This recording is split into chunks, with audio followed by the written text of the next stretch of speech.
উনি সফরে বেরিয়েছেন হাদিস কালেকশনের জন্য। প্রচন্ড শীতের রাত, উনি মাগরিবের নামাজ, এশারের নামাজ পড়ে একটা মসজিদে শুয়ে পড়লেন, আর শুয়ে শুয়ে হাদিস পড়তেছেন। কি পড়তেছেন? কথা বলেন। আর মনে মনে ভাবলেন রাতটা মসজিদে কাটায় দেই, ফজরের নামাজ পড়ে আবার বেরোবো। কিন্তু দারোয়ান এসে বলে মসজিদে থাকতে পারবেন না, ওঠেন। দারোয়ান আছে না, কথা কন।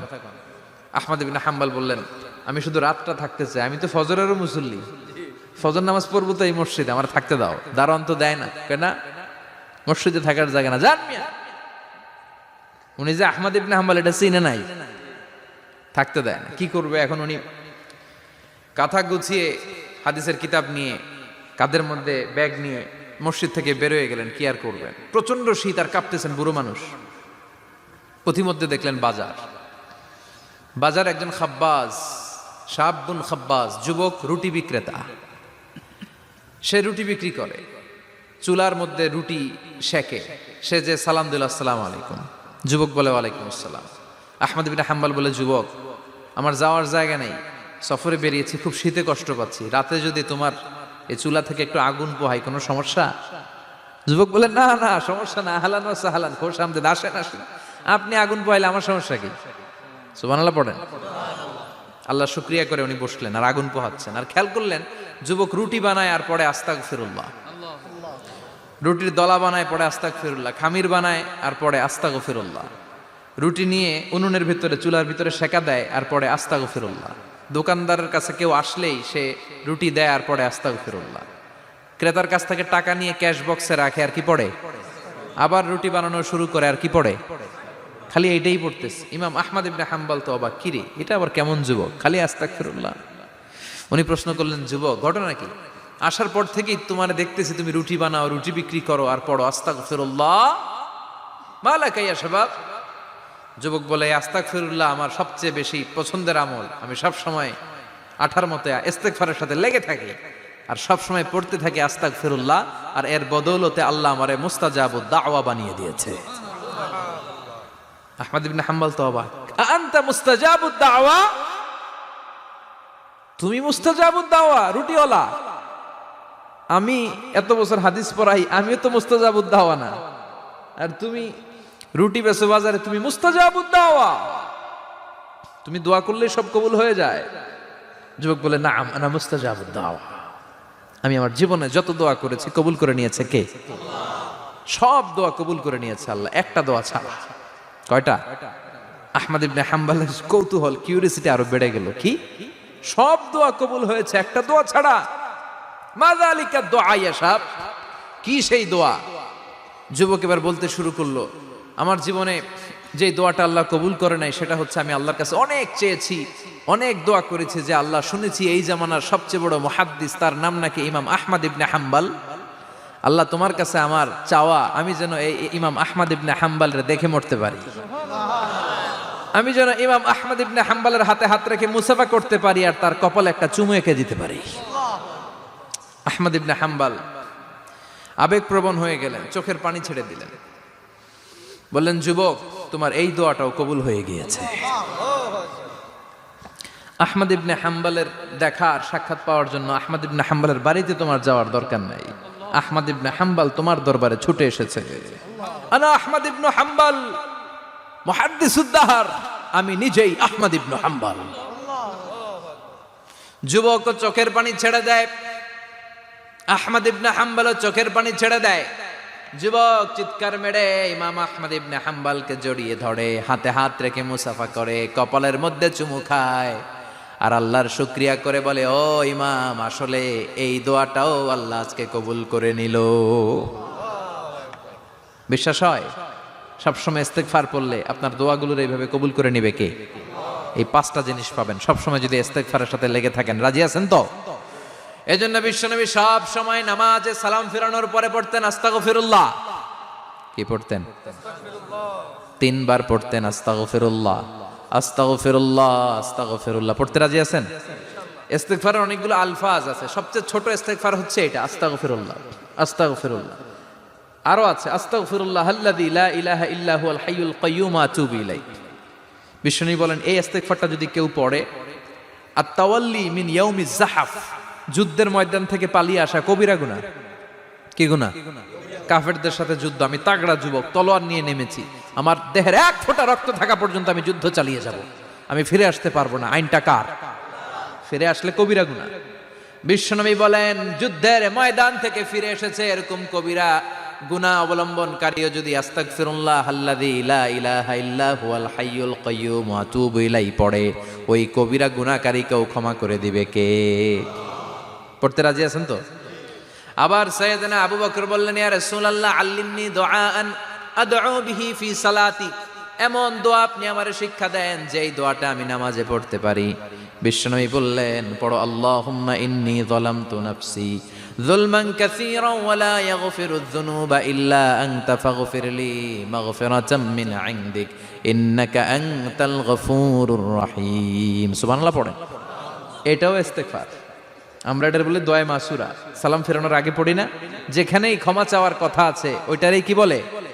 ইস্তেগফার। আল্লাহুম্মা ইন্নী যালামতু নাফসি, আল্লাহ জুলুম করেছি, যুলমান কাসীরা, অনেক জুলুম, ওয়ালা ইয়াগফিরুয যুনুবা ইল্লা আনতা, তুমি ছাড়া এই গুনাহ ক্ষমা করার তো কেউ নাই, ফাগফিরলি মাগফিরাতাম মিন ইনদিক, তোমার দয়ায় আমারে ক্ষমা করে দাও, ইন্নাকা আনতাল গফুরুর রহিম, তুমি হলা ক্ষমাশীল। ঠিক কি না? এটাও ইস্তেগফার, এটাও পড়বেন। আর এই সব ইস্তেগফারের শ্রেষ্ঠ ইস্তেগফারের নাম সাইয়্যিদুল ইস্তেগফার। যত ইস্তেগফার হতে পারে এর মধ্যে সবচেয়ে শ্রেষ্ঠতম ইস্তেগফার নাম কি? কথা কন। বুখারীর বর্ণনা, শাদ্দাদ ইবনে আউস রাদিয়াল্লাহু তাআলা আনহু বর্ণনা করেন, এই সাইয়্যিদুল ইস্তেগফার দিনের বেলা যে পড়বে ওই দিনে মারা গেলে সে জান্নাতি। এই সাইয়্যিদুল ইস্তেগফার রাতের বেলা যে পড়বে ওই রাতে যদি ইন্তেকাল হয় ওই লোকটা জান্নাতি। মুখস্থ আছে না? কার কার মুখস্থ হাত তুলেন। মাশাআল্লাহ, তাবারাকাল্লাহ, মাশাআল্লাহ, মাশাআল্লাহ। আর যাদের নাই তাদের হোমওয়ার্ক, তাদের আল্লাহুম্মা আনতা রাব্বি লা ইলাহা ইল্লা আনতা খালাকতানি ওয়া আনা আবদুক ওয়া আনা আলা আহদিকা ওয়া ওয়া'দিকা মাস্তাতা'তু আউযু বিকা মিন শাররি মা সানা'তু আবুউ লাকা বিনি'মাতিকা আলাইয়া ওয়া আবুউ লাকা বিযামবি ফাগফিরলি ফাইন্নাহু লা ইয়াগফিরুয যুনুবা ইল্লা আনতা। সুবহানাল্লাহ পড়েন। আজকে রাতে পড়ছেন, মারা গেলে জান্নাতি। চিল্লায় পড়েন না আল্লাহু আকবার। এজন্য বিশ্বনবী বলেন আমার আগের গুনাহ মাফ, পরের গুনাহ মাফ, তারপরেও প্রতিদিন আমি 70 বার তওবা ইস্তেগফার পড়ি। আজকে থেকে পড়তে রাজি আছেন তো? বেশি বেশি ইস্তেগফার পড়া যাবে না? একটু প্রাণ খুলে দিল খুলে আওয়াজ করে পড়েন তো আস্তাগফিরুল্লাহ। আর জোরে পড়েন আস্তাগফিরুল্লাহ। আবার সবাই পড়েন আস্তাগফিরুল্লাহ। সব সময় তওবা ইস্তেগফার যারা পড়ে তাদেরকে পছন্দ করে কে? সব সময় জিকির করে করে জিহ্বাটারে যারা ভিজিয়ে রাখে তাদেরকেও পছন্দ করে কে? আল্লাহ বলেন ওয়াজকুর রাব্বাকা ফি নাফসিকা তাদাররুআন ওয়া খীফাতান ওয়া দুনাল জাহরি মিনাল কওলি বিল গুদুবি ওয়াল আসাল ওয়া লা তাকুম মিনাল গাফিলিন। সুবহানাল্লাহ পড়েন। আল্লাহ বলেন ওয়াজকুর রাব্বাকা ফি নাফসিক, আল্লাহরে মনে মনে ডাকো, তাদাররুআন ওয়া খীফা, আল্লাহর জিকির করতে আল্লাহ বলেছেন ফি নাফসিক। বুঝতেছেন না অর্থ? ফি নাফসিকা, মনে মনে আল্লাহর জিকিরটা করো। তাদাররুআন ওয়া খীফা, তাদাররুআন মানে বিনয়ের সাথে, with full of humility, submission and humbleness, বিনয়ের সাথে আল্লাহরে ডাকো। ওয়া খীফা, গোপনে গোপনে ডাকো। দুনাল জাহারি মিনাল কওল, চিৎকার চেঁচামেচি করে ডেকো না। কার কথা? আওয়াজ করে জিকির করো না। এই যে আমরা মাহফিলে লা ইলাহা ইল্লাল্লাহ জিকির করে, এটা তালিমান। উদ্দেশ্য কি? তালিমের জন্য আওয়াজ করে জিকির জায়েজ আছে, কিন্তু ব্যক্তিগত জিকিরের যে ইবাদতটা এটা আস্তে আস্তে হইতে হবে, এটা ভদ্রভাবে হতে হবে, চিল্লাচিল্লি করে নয়। আবার তালিমের জিকির ওইটাও ভদ্রভাবে। ইন্নাল্লাহা জামিল ইউহিব্বুল জামাল, আমার আল্লাহ সুন্দর, আমার আল্লাহর জিকিরের মধ্যেও সৌন্দর্য আছে না নাই? কিন্তু এদেশে জিকিরের ভেতরে লাফালাফি আছে না নাই? বেশি না কম? কি বসেন বসেন, হ্যাঁ বসে যান তো, অনেক ধরনের আছে জিকির। হ্যাঁ বসেন বসেন, বসে যান। হ্যাঁ হাইবার আলী, এটা কি আবার জালালি? তো এই যে ইন্নাল্লাহা জামিল ইউহিব্বুল জামাল, আমার আল্লাহ সুন্দর, আমার আল্লাহর জিকিরের মধ্যেও সৌন্দর্য আছে না নাই? তালিমের উদ্দেশ্যে সবাই মিলে জিকির করা যায়, কিন্তু চিল্লাফাল্লা করা যাবে না, লাফালাফি করা যাবে না, মাথা ডানে বায়ে ঝোলানো যাবে না, ঠিক কিনা? কিন্তু লাফালাফির জিকির আছে না নাই? লাফাইতে লাফাইতে, হ্যাঁ, গাছের আগায় বাঁশের আগায়। আবার যিনি জিকির পরিচালনা করে ওনার কান্দে যায় ওঠে, আছে না নাই? বিশ্বনবী সাহাবীদের নিয়ে জিকির করছেন, সাহাবারা লাফাতে লাফাতে খেজুর গাছের আগায়। হাদিসে আছে না এটা? বিশ্বনবী সাহাবাদেরকে নিয়ে জিকির করছেন, লাফাতে লাফাতে আবু বকর বিশ্বনবীর কান্দের উপরে। আছে, হাদিসে আছে। এটা জিকির নয়। কি সুন্দর দেখেন, ইসলাম বুঝা কত সহজ। ওয়াযকুর রাব্বাকা ফি নাফসিকা তাদাররুআ ওয়া খাইফা। গোপনে জিকির করো, ভদ্রতার সাথে বিনয়ের সাথে জিকির করো। ওয়ালা তাকুম মিনাল গাফিলিন দুনাল জাহারি মিনাল কওল। চিৎকার চেঁচামেচি করে জিকির করো না। যারা চিকফাল দিয়ে হই হই হই হই করে, আছে না? হই হই হই হই হই হইয়ের ভিতরে আল্লাহর নাম আছে, হ্যাঁ? এই যে হুই হাই এই স্টাইলের যে জিকির, এটার ভিতরে আমার আল্লাহর নাম আছে? আল্লাহর নাম যদি না থাকে ওইটা জিকির হবে? কথা বলেন। বিষ্ণু বললেন, খবরদার, চিৎকার চেঁচামেচি করে লাফালাফি করে যারা জিকির করে এরা মনে করে আল্লাহ কানে শোনে না। কথা বলেন। আপনি গোপনেও আল্লাহর ডাকলে আপনার ডাকে সাড়া দিবে কে? এজন্য রাব্বুল আলামিন বলেন, ফাযকুরুনি আযকুরকুম ওয়াশকুরুলি ওয়ালা তাকফুরুন। বান্দা আমার জিকির তোমরা করো, আমিও তোমাদের জিকির করব, ঠিক কি না? আমরা যদি আল্লাহর জিকির করি আমাদেরও জিকির করে কে? সুবহানাল্লাহ কইবেন না? আমরা আল্লাহর জিকির করে, আল্লাহ নাকি আমাদের জিকির করে, জানো তো না কথা এটা? আবার হাদিসে কুদসিতে আল্লাহ বললেন, ফাইন যাকারানি ফি নাফসি যাকারতুহু ফি নাফসি। আমার বান্দা যদি একা একা আমার জিকির করে, আমি আমার বান্দারে একা একা স্মরণ করি। ওয়া ইন যাকারানি ফি মালাইন যাকারতুহু ফি মালাইন খায়রিম মিনহু। এরকম মহা সম্মেলন করে যদি কেউ আমি আল্লাহর জিকির করে, আমি এর চেয়েও বড় মহা সম্মেলন ফেরেশতাদেরকে নিয়ে করে আমার বান্দারে স্মরণ করি। ওয়া ইন তাকাররাবা ইলাইয়া শিবরান তাকাররাবতু ইলাইহি যিরাআন। আমার বান্দা যদি আমার দিকে এক বিঘত আসতে চায়, আমি আমার বান্দার দিকে এক হাত এগিয়ে যাই। আমার বান্দা যদি আমার দিকে এক হাত আসতে চায়, আমি আমার বান্দার দিকে দুই হাত যাই। ওয়া ইন আতানি ইয়ামশি আতাইতুহু হারওয়ালা। আমার বান্দা যদি আমার দিকে হেঁটে হেঁটে আসতে চায়, আমি আমার বান্দার দিকে দৌড়ে দৌড়ে যাই। সুবহানাল্লাহ পড়েন। এজন্য বিশ্বনবী বলেন, লা ইয়াজালু লিসানুকা রাতবাম মিন যিকরিল্লাহ। আল্লাহর জিকির দিয়ে জিহ্বাটারে ভিজিয়ে রাখবা। কার কথা? চিল্লায় বলেন, কার কথা? সবসময় আল্লাহর জিকির করতে রাজি আছেন তো? সবচেয়ে শ্রেষ্ঠ জিকির বিশ্বনবী বললেন, আফদালু যিকরি লা ইলাহা লা ইলাহা লা ইলাহা ইল্লাল্লাহু মুহাম্মাদুর রাসূলুল্লাহ সাল্লাল্লাহু।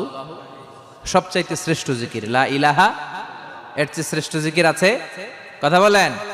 বিশ্বনবী বললেন, মান ক্বালা লা ইলাহা ইল্লাল্লাহ সিদকান মিন কলবিহি।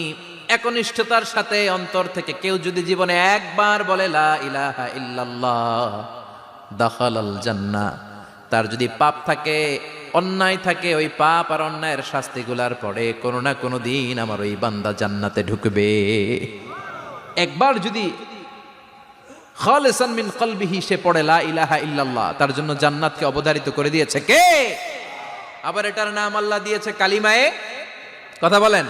দরাবাল্লাহু মাসালান কালিমাতান তাইয়িবাতান কাশাজারাতিন তাইয়িবাতিন আসলুহা সাবিতুন ওয়া ফারউহা ফিস সামা। সুবহানাল্লাহ।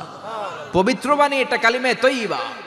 আবু সাঈদ আল খুদরি থেকে বর্ণিত, মুস্তাদরাকে হাকিম আর সহিহ ইবনে হিব্বানে এসেছে। বিশ্বনবী বলেন, মুসা আলাইহিস সালাম আল্লাহর একবার প্রশ্ন করলেন, ইয়া রাব আল্লিমনি দুআআন আদউ বিহি। আপনি আমার এমন একটা জিকির শিক্ষা দেন যে জিকির দিয়ে আমি শুধু আপনার জিকির করব, কেউ এই জিকির করতে পারবে না। এই জিকির জানবো শুধু আমি, আর জানবেন। কথা কোন? প্রশ্ন করছে কে? হ্যাঁ, কাকে করেছে? আল্লাহ এমন একটা জিকির শিখান যেই জিকির কেউ জানে না, আমি জানবো, আর ওই জিকির দিয়ে প্রাণ ভরে আপনারে ডাকবো। আল্লাহ বললেন, মুসা পড়ো লা ইলাহা লা ইলাহা ইল্লাল্লাহু মুহাম্মাদুর রাসূলুল্লাহ। মুসা আলাইহিস সালাম বললেন, আল্লাহ চাইলাম কি, কইলেন কি? লা ইলাহা তো জাতীয় জিকির, এটা তো আন্তর্জাতিক জিকির, এটা জানে না এমন কেউ নাই। এমনকি হিন্দু ভাইরাও জানে। কথা কন আল্লাহ, আমি তো চাইছিলাম এক্সক্লুসিভ আমার জন্য স্পেশাল, এর চেয়ে সুন্দর আর কেউ জানবে না। এত সুন্দর একটা জিকির আপনি দিবেন, এটা আমি ডাকবো আপনারে আর আপনি শুনবেন। আল্লাহ বললেন, মুসা এর চেয়ে দামি আমার কাছে নাই। লাউ তাদউ লা ইলাহা ইল্লাল্লাহ ফি কাফা, লা ইলাহা রে যদি মুসা এক পাল্লায় রেখে দাও, ওয়াস সামাওয়াতু সাবউ ওয়াল আরদিন, সাত আকাশ সাত জমিন যদি আরেক পাল্লায় রেখে দাও, লা ইলাহা এক পাল্লায়, সাত আকাশ সাত জমিন আরেক পাল্লায় ওজন যদি দাও, লা রাজাহাত কাফাতু লা ইলাহা ইল্লাল্লাহ, মুসা দেখবা মুহূর্তের মধ্যে লা ইলাহা ইল্লাল্লাহর পাল্লা ভারী হয়ে গেছে। সাত আকাশ সাত জমিন এক পাল্লায়, শুধু লা ইলাহা ইল্লাল্লাহ আরেক পাল্লায়, মুহূর্তে লা ইলাহার পাল্লাটারে ভারী করে দিবে কে? এটা বিপ্লবী বাণী। আমরা এটার ভিক্ষার মধ্যে লাগাইছি। এখন ভিক্ষা করার সময় লা ইলাহা আছে না নাই? একটা টাকা দিয়া যান, আমি গরিব ইনসান আর সমান, একটা টাকা দিয়া যান, আমি গরিব ইনসান, আছে না নাই? জুমার নামাজের সময় ভিক্ষা করে, একটা টাকা দিয়া যান, আর লা ইলাহার জিকির লগে, আছে না নাই? এটা আমরা ভিক্ষার জিকির বানাইছি। এটা তো বিপ্লবী বাণী। এই বাণীর পক্ষে যারা, তারা ন্যায় আর সত্যের পক্ষে চিল্লায় বলেন ঠিক কিনা? এই বাণীতে যারা বিশ্বাস করে, তারা এক আল্লাহর সামনে মাথা নত করে দেয়। গোটা পৃথিবীর কোন শক্তির সামনে ওই মাথা নত হয় না, ঠিক কিনা? এই লা ইলাহা যারা আমরা মানি, আল্লাহ ছাড়া কারোর সামনে মাথা নত করব? কোন শক্তি আমাদের মাথা নত করাতে পারে?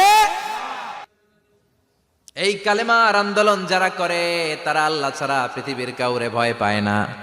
আর তারা চায় কালেমার পতাকা পৃথিবীর মধ্যে যেন পথ পথ করে উড়ে, ঠিক কিনা? বাংলার জমিনে কালেমার পতাকা উড়ুক, আমরা চাই কি চাই না?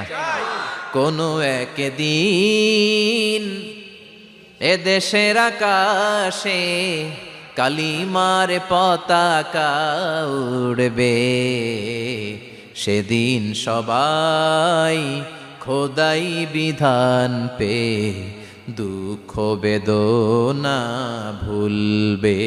কোনো একদিন এ দেশের আকাশে কালিমার পতাকা উড়বে, সেদিন সবাই খোদাই বিধান পে দুঃখ বেদনা ভুলবে। চিৎকার করে বলেন ঠিক কিনা? এই কালেমার সমাজ যদি হয়, ওই সমাজে কেউ লাঞ্ছিত হবে না, ওই সমাজে কোনো নারী নিগৃহীত হবে না, ওই সমাজের কোনো কাজের মেয়েরা ধর্ষিত হবে না, ওই সমাজে দুর্নীতি থাকবে না, ঘুষ থাকবে না, চাঁদাবাজি থাকবে না, টেন্ডারবাজি থাকবে না। সমাজটারে শান্তি দিয়ে সমৃদ্ধ করে দিবে কে? এজন্য সব সময় জিকির করতে হবে একজনের, চিল্লায় বলেন তিনি কে? শ্রেষ্ঠ জিকির হচ্ছে লা ইলাহা। পড়তে রাজি আছেন? সব সময় জিকিরটা করতে রাজি আছেন? Every night and every day, every night and every day, never forget to say la ilaha illallah, never forget to say la ilaha illallah. পড়েন, every night and every day, every night and every day, never forget to say la ilaha illallah, never forget to say la ilaha illallah, never forget to say la ilaha illallah. When you're walking down the street, use your time and repeat, and say in every heartbeat la ilaha illallah. When you're walking down the street, Use your time and repeat and say in every heartbeat, La ilaha illallah. Every night and every day, every night and every day, never forget to say La ilaha illallah. চিল্লায় বলেন ঠিক কি না? দিনে রাতে যে কোনো মুহূর্তে আমাদের জিহ্বার মধ্যে থাকবে কি? কথা বলেন, জিহ্বায় থাকবে কি?